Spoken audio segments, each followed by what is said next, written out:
Once again, it's time to prepare yourselves to cope with a half hour of Fractured Flickers, a program which in a few short weeks has taken its place as an important part of the American scene, along with Pellagra and the Japanese Beetle. I'm Hans Connery, star of stage, screen, and smoker, and I'm your guide and mentor for this evening, inviting you to travel backwards with us through the years, stumbling only slightly to approach the classics of the silent films, high in heart, tongue in cheek, and axe in hand.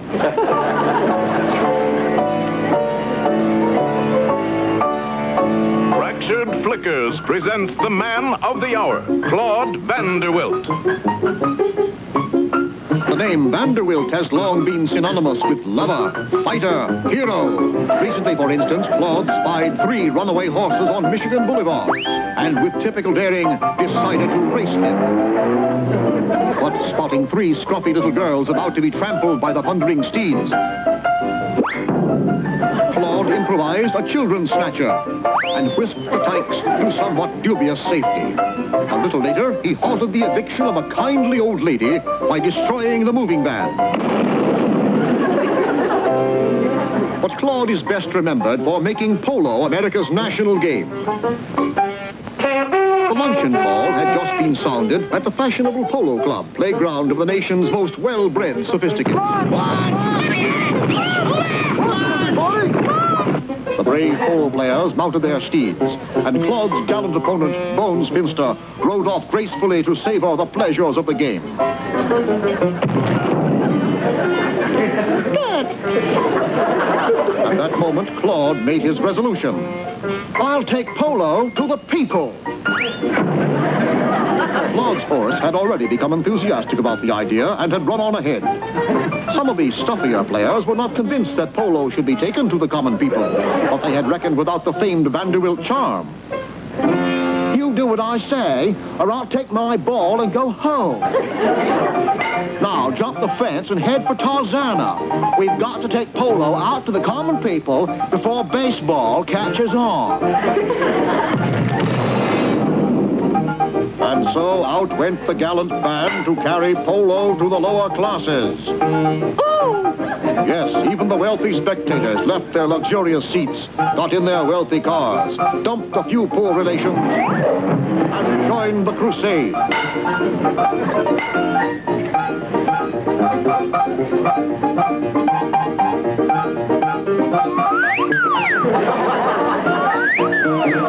Tally ho! Oh, there's a chap on a bike. Let's show him how to play. Oh, well struck. Yes, for the first time in history, Claude Vanderwilt had included a non-millionaire in a polo game. Get away from me, you idiots. I didn't do nothing. Bad grammar, old boy. Play up. Play the game. Their next pupil owned a fruit stand. For a while, anyway. Yes, polo was a smashing success. Wherever they went, everyone, regardless of social position, was invited to join the game.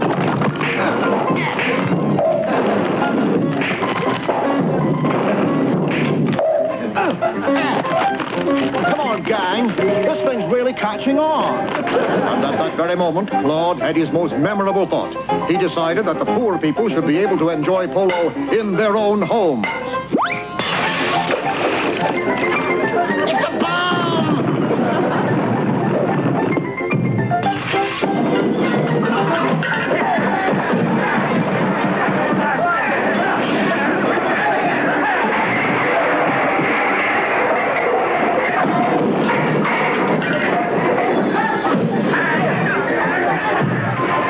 saddle back to the park, boys. I've made enough history for today. As he rode back to the park, Claude's heart filled with fond hopes and dreams, and luckily they all came true. For as we know, the game of baseball was never again played in America. Proud and filthy dirty, Claude grabbed the historic ball.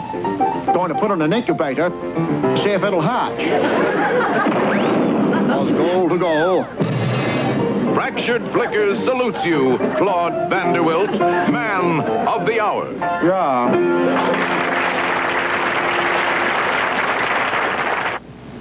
It's always a source of wonder to me that television viewers are able to form such close personal attachments to their favorite program.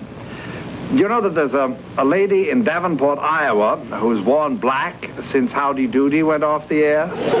Even today, your concern with our simple little multi-million-dollar operation here is touching in the extreme. Many of you apparently have made a somewhat unhealthy attachment to the cherubic little character who introduces our program. You know, this one. And hosts of you are demanding an answer to what you consider the burning question of our times. What is J. Ward really like? It's not often that you get a glimpse behind the scenes of such a mammoth enterprise as J. Ward Productions. But this evening, we're going to show you the first candid pictures made of our producer at his daily work. We're able to show these films through the courtesy of Mrs. Ward, who wants her husband, in our own words, to get everything that's coming to him.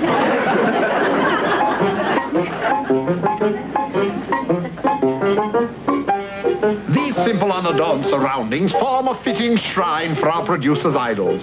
Such liberal statesmen as William Howard Taft, William B. McKinley, and William the Conqueror. The loyalty of his staff is surpassed only by their efficiency. Fortunately, in case of accident, the deep pile of the Persian rugs prevents any injury. Now, isn't that better than having Blue Cross? But here he comes now. Only 3:30, and already he's back from lunch. A lunch he appears to have had at his favorite lobster house, the Trust on 45th Street. The lovable eccentric is still wearing his lobster bib. I never give anything back. Here, take the hat. Have it rewaxed. Gladys, you didn't kneel when I passed you. I'm sorry. Out! Back to your wiretap. Now, what's this? From the Federal Tax Division. Well, they can collect from somebody else this year. I give to the Minutemen. That's enough charity. Even big TV producers have to put up with petty annoyances. Here come two disgruntled writers, Rob Sterling and Reginald Knowles, who have been ill-mannered enough to call when the producer is reading his mail. Yet, kindly as ever, he agrees to see them and talk over their picayune problems. I'm chicken. Go on. Boss, we were wondering if we could have a half a day off on Sundays. Reggie and me ain't seen our kids in 5 years. Silence. If you were doing your job right, you wouldn't have time for such wild-eyed radical ideas. Now look at me. When I was a writer, I worked 8 days a week. You're fired. Send them back to William Morris. I've had enough troublemakers. Bolsheviks, even worse, liberals. And turn in your pencils before you leave. That Barry Goldwater gets more pinko every day. Dealings with the network executives that the television producer really shows his mettle. He will let absolutely nothing stand in the way of good programs for the American people. Say, baby, how's it shake 'em, kid? How about a cigar? A.C. Aubrey cigars. Well, I see you're carrying a gun again, Irving. Well, never can tell when you're going to meet somebody from the Revenue Service. Ah, here we are. Don't smoke past the first 8 inches. They explode. The ball is in your court, Irv. Well, here's the schedule I thought I'd plug for putting on our network next fall. Let's see. Good. 7:30, Aqua Smoke. 8 o'clock, 77 Gaza Strip. 8:30, the John Birch Folly. Yes, in every prime evening time, one of his shows. How does he do it? Is it his knowledge of show business? His knowledge of public taste? No, it's his knowledge of the most important part of his operation, how to make a payoff. Discreet, untraceable, for this producer doesn't pay off in small bills. He pays off in Indian head nickels. But that's terrible. That's unethical. That's illegal. No, that's what Jay Ward is really like.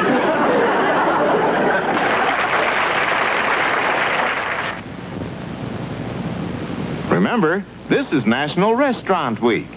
Why not take the whole family out to eat tonight? They'll love you for it. As our special guest this evening, we welcome a lovely visitor from the distaff side. You may remember her as the star of Where the Boys Are, The Honeymoon Machine. More recently, she's appeared with Mr. Rock Hudson in Man's Favorite Sport. She's one of the most capable young comedians in motion pictures today. Ladies and gentlemen, the charming and talented Miss Paula Prentiss. Good evening, Hans. I'm flattered. Really factual reporting, Paula. Tell me, do you play the title role in Man's Favorite Sport? No, according to the picture, man's favorite sport is fishing. Ridiculous.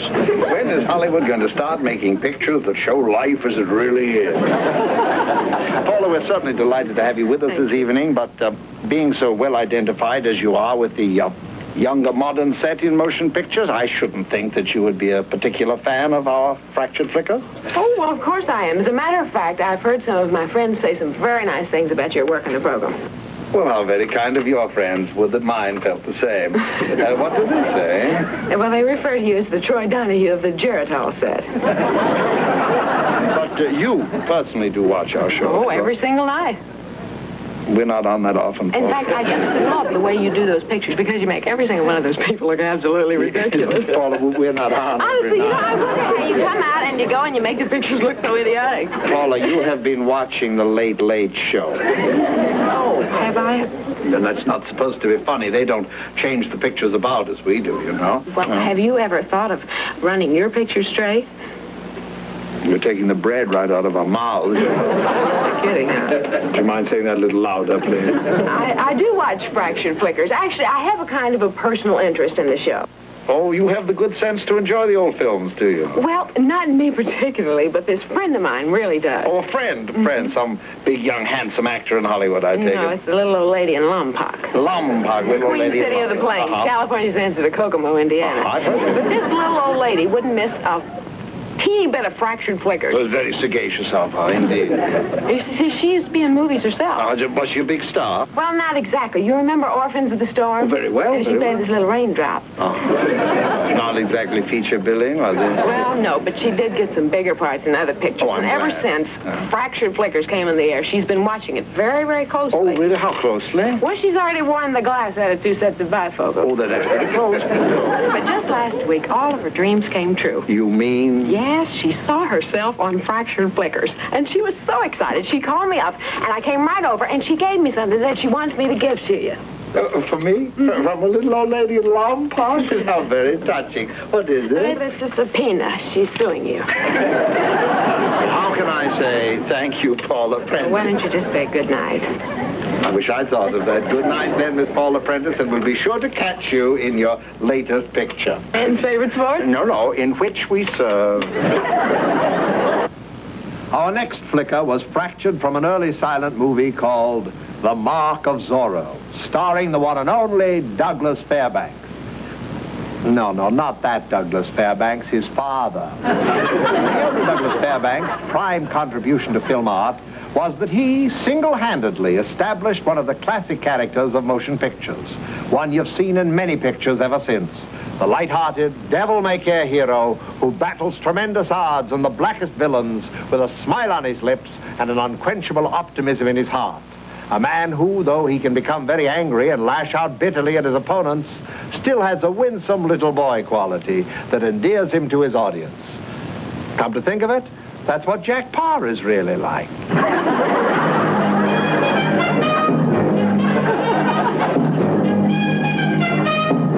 Everybody has heard about the Barber of Seville.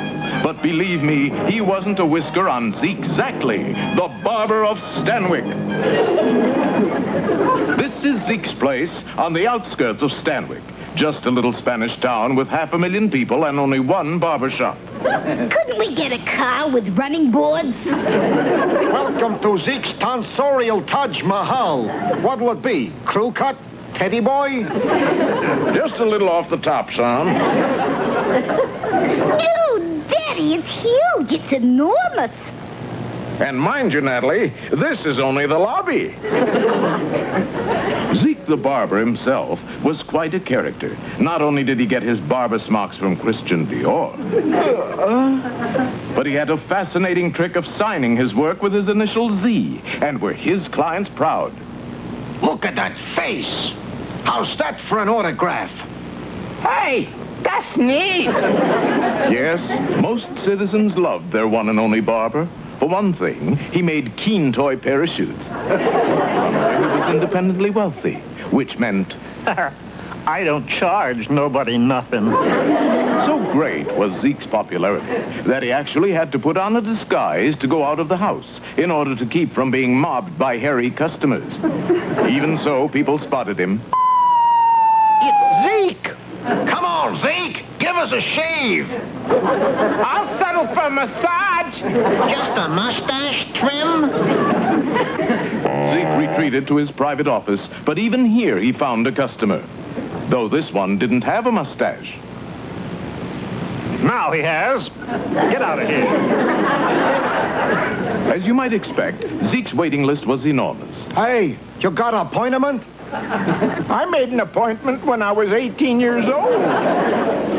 Good heavens. According to this schedule, Zeke won't shave me till next July. I'll be tripping over this beard by then. Poor Daddy. Yeah. This is just ridiculous. We need more barbers.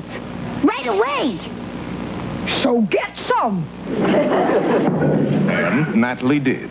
A week later, at her invitation, a renegade band of freelance barbers approached the town. There she is, boys. Stanwyck. Let's go down and do a little clipping and trimming. What do you say? And so, with banners flying, the new barbers entered Stanwyck. Why are you boys running ahead of the horses like that? It's neater than running behind them. Oh, bless you, men with clippers. But the people's joy turned to consternation when they found out that these barbers were going to charge for haircuts. How much are we going to charge you, Tony? Just like any other barber. All the traffic will bear. It's unconstitutional. I don't want a haircut. I'm bald. My mommy likes me in bangs. Anyone who refused to knuckle under to the barber's exorbitant charges was imprisoned in the Stanwyck jail. No, Daddy. Your beard's grown so long I can hardly see you anymore. You're disappearing into the underbrush. And at $10 a shave, we'd better say goodbye forever, Natalie. But just before dawn, actually it was closer to midnight, a mysterious figure in black appeared outside the jailhouse door. To an innocent bystander, it might appear that he was merely passing his rope splicing exams. Such, however, was not the case. It was really Zeke Zackley and some gentlemen barberers from Santa Barbara. Morning, Gov. You're next. You mean, sir, I don't have to wait till next July? No waiting. Chair 1. Can I get a poodle cut? Chair 2. Oh, my nails are a sight, Zeke. Miss Pomfret. Oh, Zeke, how can I ever thank you? I'll think of something, I'm sure. Come on. But the other barbers weren't going to take this quietly. All right, line up, you guys. We're gonna drive that price-cutting Zeke clear out of town. Get those razors out and let's go. Finally, Zeke's angry competitors actually broke into his shop. Honest, mister, no haircuts or shaves. All right, spread out. Look around. Don't get in a lather, boys. Call the cops. What goes? You do, Zeke Zackley. You're through. On your way. Is that so? Well, consider yourself challenged to a shaving contest. First man to shave the other one wins. Loser leaves town. No lather. Here's your razor. Well, it was really no contest. Within seconds, Zeke had removed every trace of stubble from the intruder's cheeks, trimmed his goatee, and signed the letter Z, which stood for... Zombie? Zebra. You're putting me on. Zither? Come on, all you guys know what the Z stands for. Let's hear it. Zeke! Zeke! Zeke! I thought zombie was funnier myself. So once more, Zeke became the one and only Barber of Stanwick. And his shop is still the only place in the world where you can get your hair cut and your face disfigured at the same time. And all for free. Isn't that the ever-loving end? No, but this is... One of the extras in the forthcoming Fractured Flicker went on to become one of the most beloved screen favorites of all time. The one and only Clyde Spively. Who can never forget Clyde's performance as Attila the Hun in George White's Vandals of 1540? Or when he played opposite the Lane sisters in Rebecca of Sunnybrook State Asylum. Brings back a whole flood of memories, doesn't it? Well, if you're out there, Clyde, everybody wishes you well. And we here on Fractured Flickers have our own message for you. Pay us the money we asked for, and your picture won't appear again. Fail to do so, and you'll be on this show every single week.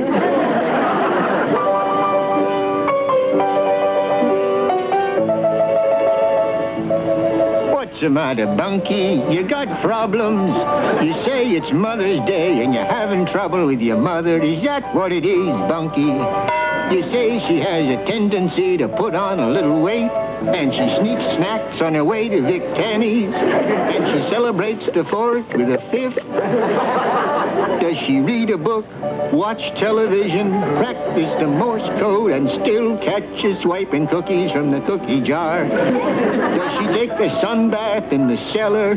And does her hairstyle talk a Skid Row?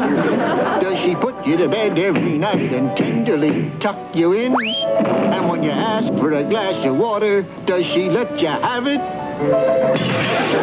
Is that the problem, Bunky? Is that what's bugging you? Well, cheer up, keep smiling, be happy, don't sulk, and whatever you do, remember, Rome wasn't built like your mother. Still got you down, booby, still thinking about your mother. You say she never eats your wife's cooking without first tasting the gravy. And she gets her 5 o'clock shadow at 3 in the afternoon, and the Gillette people are calling you night and day, and you don't even have a phone. Does she and the rest of her bridge club enter a beauty contest, and you know they're all gonna lose, and it costs you $5 for the ticket? And she gets on the local amateur hour and embarrasses you in front of all your friends, and you're the guy who's got to ring the gong? And does she come in last at the Fresno relays, even though she's the only one in the race? And your Blue Cross ran out at the same time she did? Is that your dilemma, booby? Is that what's been bugging you? Well, cheer up, keep smiling, be happy, don't sulk, and whatever you do, remember, mothers are a man's best friend.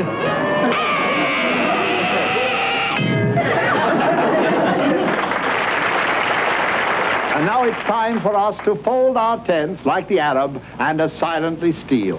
Steal away. Thank you.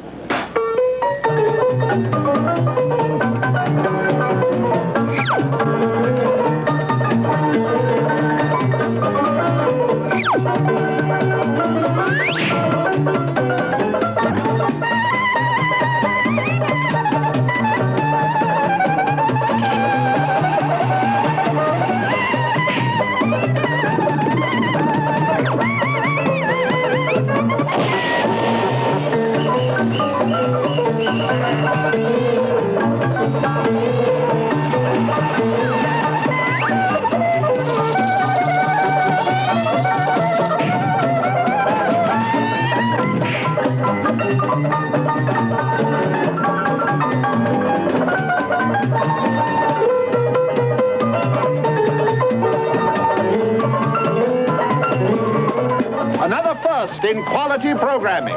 In an effort to increase our viewing audience, we will be the first TV show to introduce Keno Night next week.